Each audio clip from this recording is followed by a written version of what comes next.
Making the Future Sustainable. When I was appointed this panel, which I'll introduce you to the panel in a second. We also have students that will join us in a bit, and I'll introduce them as well. When I heard about the subject, I was slightly daunted, thinking, how do we go about talking about this? Because it's a difficult subject. You can discuss it from very many different angles, and depending on the day and what you read in the news and what you see and hear around you, might make you quite depressed. So I'd like to, and sometimes it can make you hopeful, because there's a lot of good forces in motion around this subject as well. But I'd like to just start off by checking with you where you are today in relation to this subject. So how many of you are a bit, or perhaps very depressed about this subject? A few. How many are hopeful? Okay, thank you. And it's okay to be both, of course. It can really depend on the day.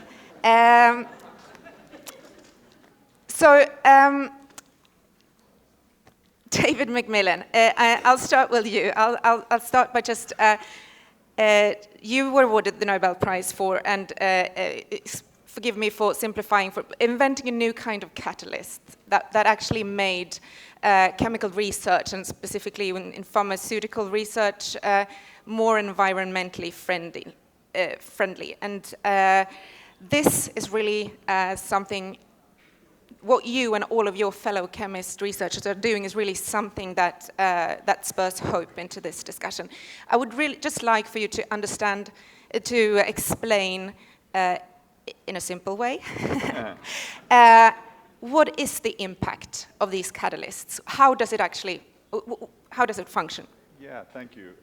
So basically, can you hear me okay? Yeah? Mm-hmm. So, no, you can't hear me? That's the first time my wife actually said, I'd like to hear you more. And I'd say, can you hear me okay? Can you hear it? Yeah, I'll just yell. It doesn't matter. So in chemistry, you use catalysts. Catalysts are used for so many different things. But one problem is that we often use metals which are actually very rare in the Earth. For example, palladium. Palladium only has 90 years left on our planet before we will basically have used it to a way that we cannot get it back again. So what we did was we came up with a way of using organic molecules to be catalysts. Now, that might sound very boring, but if you think about human beings, this is a very strange thing to say, but human beings are recyclable. We are recyclable because when we eventually pass away, or an animal passes away, or a tree stops living, it recycles. It goes back into the life cycle. So the idea was, can we use organic molecules, like you and I are made of organic molecules, such that they will go back into the life cycle after we perform catalysis. So hopefully that was understandable. Was it understandable? Hands up. Yes, thank you. Yeah. Very clear. Izabella Teixeira. Izabella. Yes, people know who you are, but and I know you're very eager to debate this subject. I know you're really eager to get into it, but we need a short introduction before we just get into the subject. And you were the co-chair of the International Resource Panel, among many other things. You're an expert in environmental management. You were the Minister for the Environment in Brazil for a number of years, and one of the things that you did was that you made into force a new forest code in the Brazilian National Code. This really reduced deforestation of the Amazon to a level that was lower than had ever been the case before. And you were, for this, named Champion of the Earth in 2013. So and we will come back to the fact that we, in you, have both politics and science on stage, and we have science on stage. So that means we have science and politics on stage here, and we will make sure to make use of that and ask a lot of questions of how you interact and how you could interact better. But please, you really made an accomplishment as the minister. How did you manage? How was this? Must have been difficult. Two things important to kick off here. The first one is that in politics, okay, you use catalysts every time, okay? If you use catalysts every time because you need deals. And to have deals, we need to bring things together. We need to connect things. We need chemistry to make things run, okay? So your world is not different from mine, okay? I use your inspiration. This is very important to observe because sometimes people don't understand very well what political deals means. When you go into the process to negotiate things, even public policy or even new business model for markets, for example, we need deals. Okay? And these are economic deals, political deals, and for this, we need acknowledgement, and we need science, we need metrics, we need data. Okay? It is somehow science comes to our world, to our life, every day, every time, and I prefer, based on my experience, not to play based on tragedies, but based on hope. This is the difference that you can make as humankind. So the big challenge is to convince people to understand your language and to understand that you are able to connect the dots. If you need to play as a bridge builder, if you're able to be a broker, if you need to be disruptive because you know that's the wrong direction, or if you are able to be a change maker because you understand that the past is over. The present cannot be the repetition of the past. My friend that you know, like Renato Russo, for me it's Renato Manfredini, he's a famous singer in Brazil, rock star, used to say in one song that the past is not, the future is not the same it was in the past. Okay? This is the reality. We are changing the movement. The world is in flows. The societies are in movement. We are in movement. And we need to understand how the political world is coming into this process to address solutions. What is different when you compare the last century with this century? Because nature and climate today, they are part of the global geopolitical agenda. Okay, in the past, not. But today, it's true. I used to manage this, including today during my tasks, and what it means that this is part of the economic perspective of the world, this is part of the social perspective of the world, this is part of innovation, technological challenge that we have the world, so we need new language, we need new knowledge, we need new metrics to make sure that we can go into the diversity of the world to fix things or to connect things. So I don't believe that we have only one answer, one solution. We need to understand how we can play in different perspectives, and that's why I believe this century that we have the convergence of the climate age, digital technological age, and also bio age. So nature is coming. This we call today, I remember at Chatham House, we used to discuss is a nature politics, okay? And we're coming now to nature enlightenment.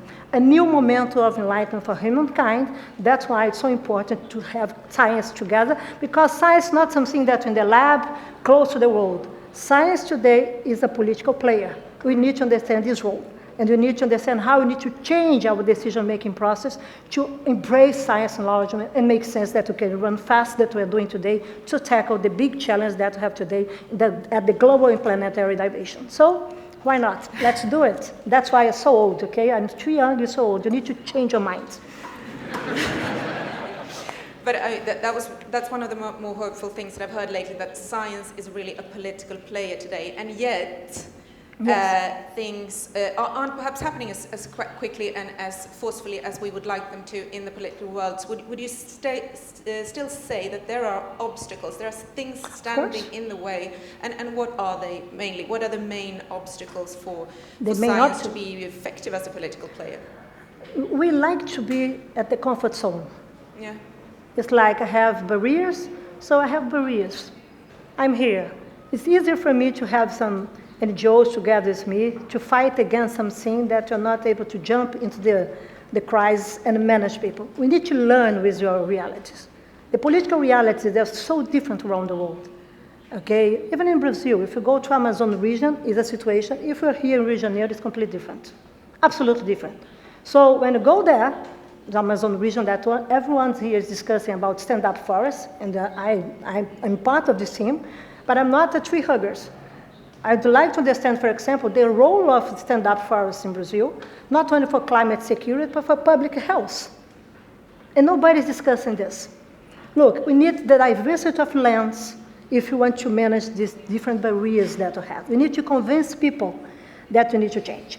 To convince people, we need to ground things and use the right language. And please, don't bring a narrative based on tragedy. Nobody could support it more. Okay, people want to make sense, want to act, make sense that they can change, they can influence. And what I learned is that go there, discuss, get frustrated, I believe, I agree, okay, but never give up.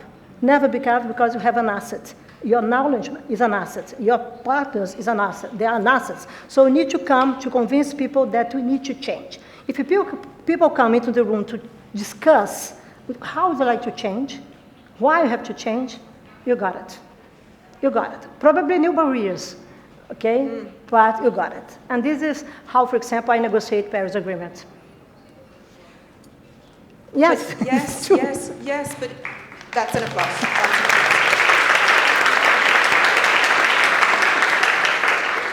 But you're a politician that is a scientist. No, I'm not a politician, I'm a biologist. You have been.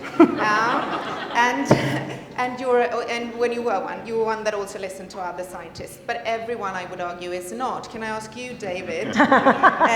What is a Nobel Prize, come on. What is your experience with being a scientist in dialogue with the political sphere? Oh, that's a really big question. So, Erika's asking me this question because she knows about stories I've told her in the past. But for me, it's been being a Nobel Prize winner has been fantastic. It's wonderful. It's a great thing. For me, the hardest part has been being asked to go and talk to politicians. It's very, very difficult for someone. I am not, as you can tell, I am not a politician. I'm not capable of understanding the way that world works. That's not who I am. But I've been asked a couple of times. One was on medicine, which I know is not the environment, but I'll tell it quickly. In the US, the politicians decided that they should put a tax on small molecule medicines. To bring this home to most people around the world, 98% of people take small molecule medicines. If you live in a rural neighborhood, you can take a pill, but you can't take a biologic. These medicines, the biologics, are medicines for wealthy people. But they started to put a tax on these medicines for what would be the ordinary human being. So I was asked to go to Washington, D.C. and talk to senators and talk to other people about this problem, which I did. And even though the senators absolutely agreed with me and agreed with the logic, they would tell me, but this isn't good for our politics. This will not help us be re-elected. And for me, that was a very, very difficult point, because I'm a scientist. I live in the world of knowledge and logic, and what seems like the correct way to move forward is based upon what is good for everyone. Maybe that's too idealistic, maybe probably true.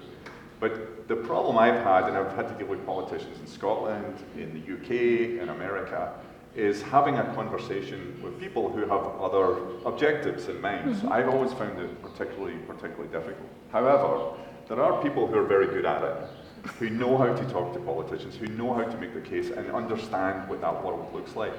And I do think, as long as, the way you said that was perfect, as long as it's not about tragedy, it's about hope and aspiration, and you're trying to figure out ways to talk to politicians about this is what people want, I think that is always going to be an argument that wins out. But again, for some scientists, and especially for me, it's not always that easy to talk to politicians, because their objectives are not always what you think their objectives should be.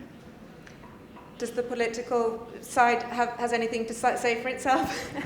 Sorry, I know you don't want to be labelled as a politician, Izabella, but... Look, let's try to illustrate something, people to understand this better. First of all, science is a world, a huge world. with different inputs and interests, with dynamics absolutely different. Okay, when you go into the meetings with scientists, they speak their language. Okay, so it's funny when they say that they don't understand the political language. Because of course the political has languages. Everyone has different languages. So the first thing, we need to understand we have the diversity of worlds that people are looking for to address solutions, okay, trying to address solutions for problems that you have. And going the political world is the same, the first thing, okay? Second, the perception of time is different when you go with the diversity of the world. When you come to the scientists, should go to the lab, stay there 10 years, 12 years, 15 years, and yes, I got it. And sometimes the politicians take 5 years, 30 years. What's happening in climate crisis is this. If you go to the scientists that we met in 92, last century, that provoked the global climate regime here in Rio de Janeiro, more than 30 years, we are discussing climate crisis. For the science, they're so set up. What is this? Okay, but indeed, we need to understand timing as something very illustrative when you go into the decision process and how pressure goes on our shoulders, okay, to take decisions. Third, developed world is different from developing world. And we go to the world today, they are changing, international world changed. And people like to discuss now global south and global north. I don't like it. Okay, I prefer west and non-west because we share values. Okay, when the Western world, my values are from the Western world. In the middle of this, you have the Gulf countries back. Okay, they never left. They are there. Okay, they are there. So this new international order will allow us to discuss with new language again the role of science that will give us knowledge enough to address really the critical issue that must be addressed. And I give an example only to illustrate. I was in Ukraine in January and February during the war, okay? And it's impressive that nobody knows here the impacts of the war. So this is the most important soil for food production in the world. 20% of this soil is absolutely contaminated by chemical mines, okay, for the Russian ones. This means to clean the soil, you take from 70 to 100 years. Could you imagine the impact on food security, food costs? What are the alternatives that the science should come to provide to clean fast or to solve the protein demand around the world? Go to the politicians that take decisions now to have additional wars and try to convince them that climate change is a problem. The game is over. So it's important when you go to the audience to understand, to have a plan A, a plan B, to many things that you cannot lose your political room.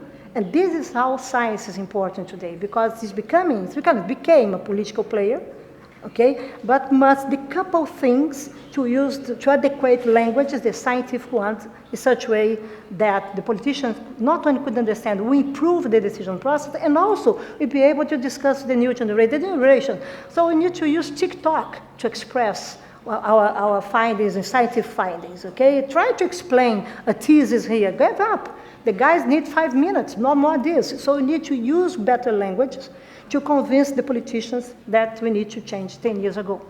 We are really later, okay? But we need to face this and tackle this considering scientific knowledge. Without scientific knowledge, without metrics, without data, forget it, okay? In my opinion, based on my experience. But we need to use better to pressure in the right direction.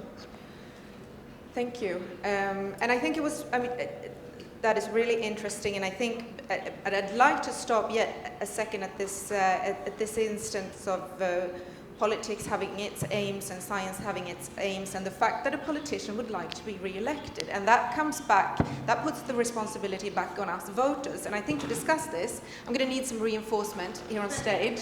So I'm going to ask our fellow students to come up on stage. And we're going to rearrange the seating.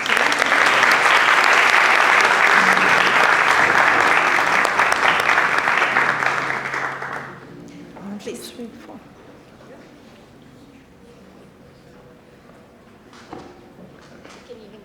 It's better. Closes.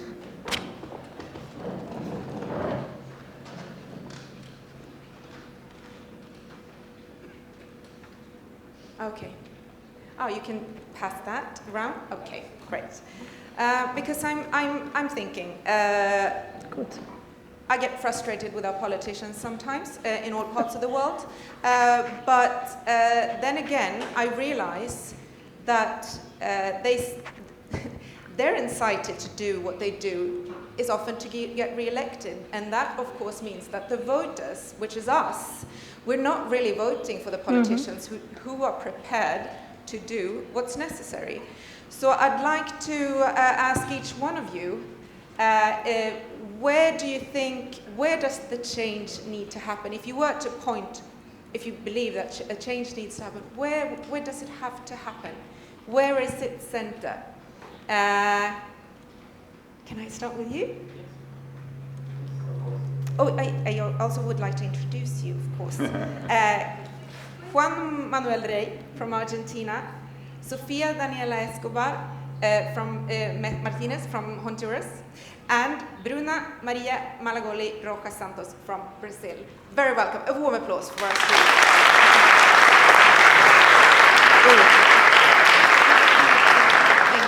Thank you. Please. Good afternoon for everyone. I think the change needs to start from us as society, and we have to demand to the politicians that they can take actions by policies and demanding, for example, to the companies and the industries that they need to take care of the environment.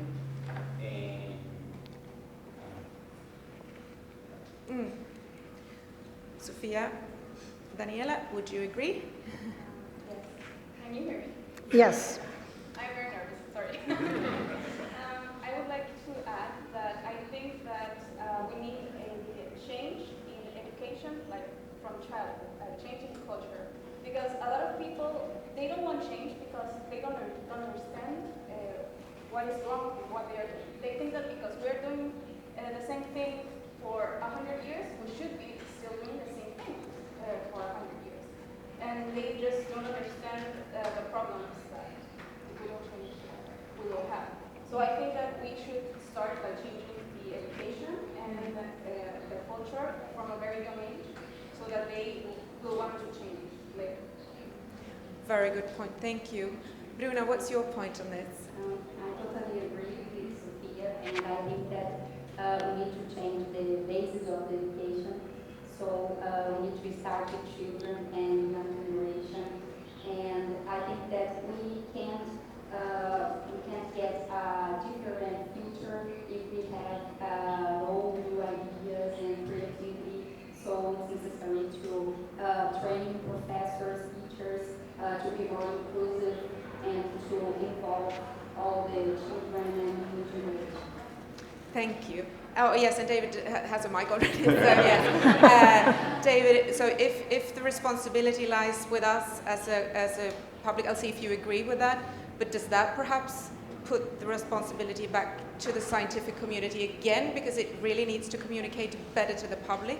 Yeah, I mean, I think that's the hardest part, right? I mean, when was the last time, for example, we saw a politician that was campaigning on the basis of climate change, right? Yeah. At least I can't speak for Brazil. I don't know Brazilian politics at all. But I do know the US politics, and people are not campaigning on the basis of climate change or sustainability. They're campaigning on the basis of the economy and other factors. So the problem is we're facing a lot of existential threats to our society, and our priorities are very short-term instead of long-term. And what's remarkable is if you think about COVID, we faced a worldwide problem, and we literally solved it. Now, there was many people who passed away and died along the way, which is horrible, but there was an amazing response. We basically came up with vaccines in the space of 9 months for the world. That's unheard of. That was literally unheard of on our planet. But we did it because it was a real threat, and we addressed it. If we can somehow convince, especially, I would say, younger people, to hold everyone accountable for their future, which is going to be based heavily around, for example, climate, that would actually be a remarkable influence over where politics will go to. You're exactly right. Politicians, as I've said, they just want to be re-elected. Many of them want to be re-elected. And if we make it, that's the subject they're re-elected upon, then things, I believe, will start to move in the right direction. Thank you. Isabella? Let's see. Different things. First of all, be a political player not necessarily means be a politician. The first point, okay?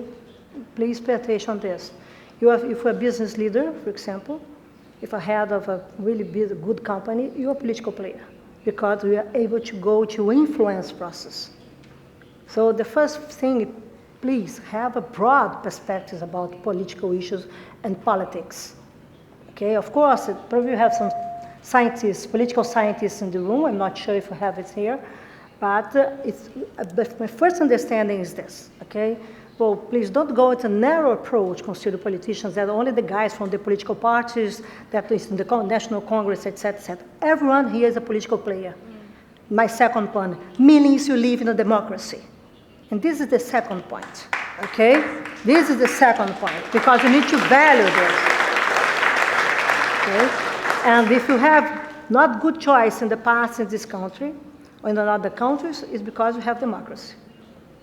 I'm a member of my generation, we fought to have democracy in Brazil, okay, a lot, and we got it, okay, but don't forget that Brazil has a tradition to be not a democratic country. We have spreads of democracy in our history.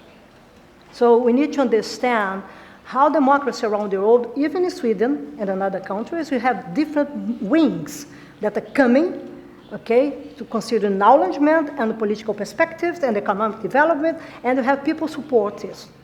So please don't forget it, okay, when you go, because we can discuss this here because we are democracy. You have democracy in Brazil, okay, and this is very, very important. That's why I mentioned before values.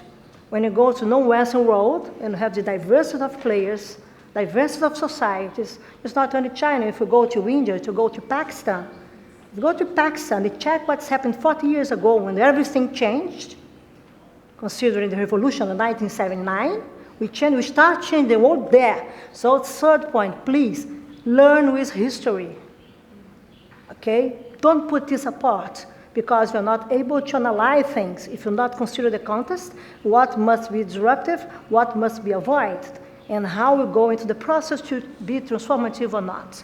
So we have setbacks today in the world, in the Western world, when you go into values for women, for example, what's happening in the United States, even in Brazil, okay? And we are not able to discuss this considering the assets that we have today in our society, in our societies. What's happening in Ecuador, what's happening in other countries in Latin America, in Argentina. I know that Pope is Argentinian, but God is Brazilian, and Jesus Christ is a Carioca, so bless us here, okay? But you love Pope John, it's true. So, what I'm saying, my third point here, it's very important to understand how we move the pieces to preserve democracy, to preserve our choices, even if we have conservative ones. Okay, I'm a progressive, not necessarily I agree with everything that's happened today in Brazil, I'm a progressive, but I'm convinced that we need to respect the diversity of democracy. And so if you want to change, we need to go into the street to change things. My generation, we went in the street to fight for our rights. We need to go. What's happening in Rio de Janeiro? We need to go against this. This is democracy. If we want to preserve Amazon region, we need to preserve Ipanema Beach also, okay, or Floresta da Tijuca National Park. Because it's part of your values, your assets, your quality of life. This is your ID, okay? So we need to fight to preserve our ID as Brazilians, as citizens, as naturalists, as scientists, everyone. We have different hats. So my feeling is that sometimes people like to bring things that not necessarily we can convince people to change based on this. So always have barriers and walls. Okay, go look beyond this. Look always beyond this and try to imagine how you can move the piece in different direction. So I think that this is why democracy is important. When you go to other countries that don't have democracy, or you have fake news, you have green fake news, it's impressive how people like to believe in nothing, because we have lack of acknowledgement, and this is the problem of education, et cetera, et cetera. So, but this is the reality of this century, okay? You cannot go against social media, et cetera. This is our reality. So if I ask you where you have nature in this room, okay, probably you're looking for that plant there. But look at your mobile. This means that you have 19 minerals in your mobile phone. This is nature. So the new lens, the new way to see things, and how would you like to, should improve our performance, our capacity to influence politicians and political players. And this depends on us. If not, you deliver things and forget it. Ask iFood to come here, okay, to solve your problem. I prefer to cook my food. But I mean, that's a really important reminder for all of us to actually assume the responsibility to lies in the fact that we are all political players, as consumers, as voters, as Absolutely. members of our community. So I think we should really take that with us. Students, please, there's very short time left because we have to leave? No, there's time for at least one question from, does any one of you like to start? Please, Bruna. So my question is about the education, and when we think about sustainability, it's important to open our minds to environment and also consider sustainability in human, social, and economic aspects too. In this sense, I believe that our sustainability futures combine creativity, ideas, imagination, discussion, and especially action and work to teach children and young people to use creativity to address real-life problems, such as sustainability, for example. So my question is, how can society and science motivate children and young people to promote a sustainable future?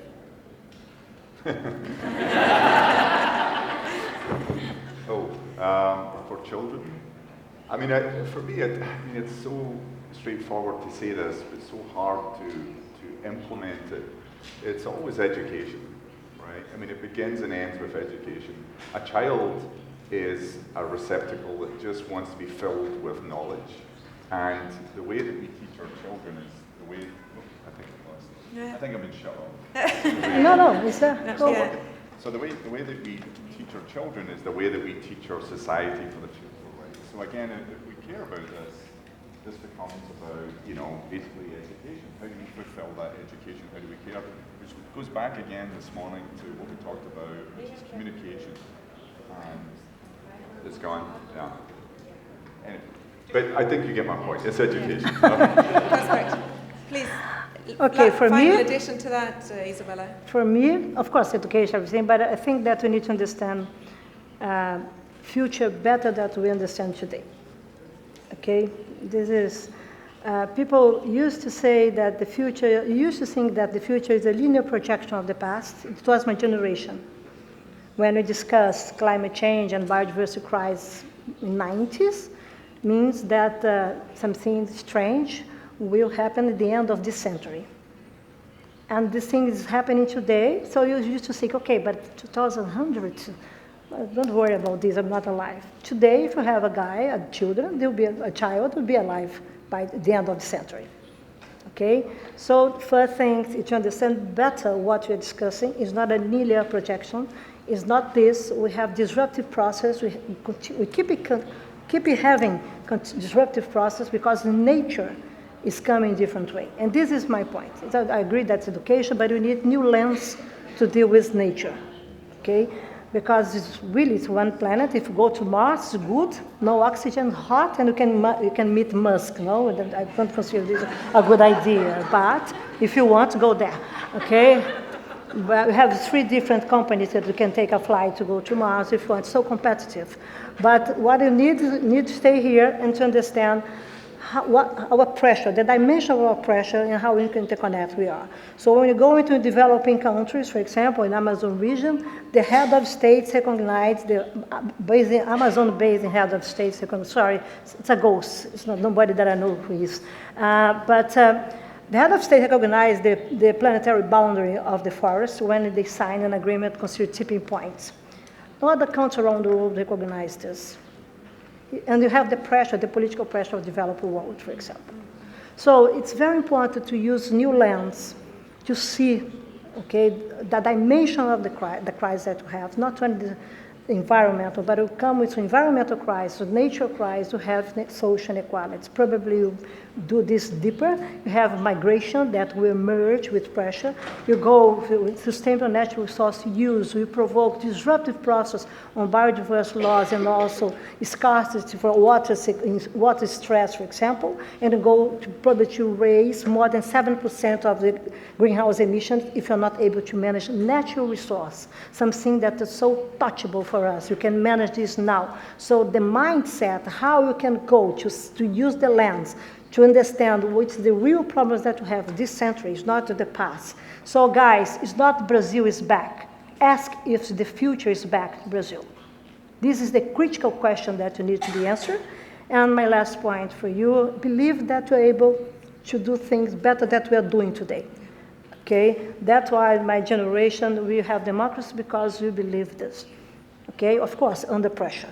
But we believe. And don't forget, when you compare, check numbers, etc. But I'll give a date only to illustrate the dimension of damage that nobody's discussing around the world. If you go to China, if you go to the consumption of cement in China from 2011 to 2013, it was the same quantity that the United States used during 20th century.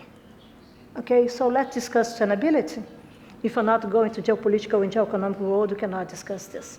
So connect things, learn, study a lot, keep in silence, don't say any bullshit, please, okay? And believe of the guy that use catalyzers and catalysts is doing the better of his life to support us to have better decisions in the political world. Why not? Let's do it. Why not? Nobody's doing. We have to do it. Put the trust in the right people and assume our responsibilities as political players that we all are.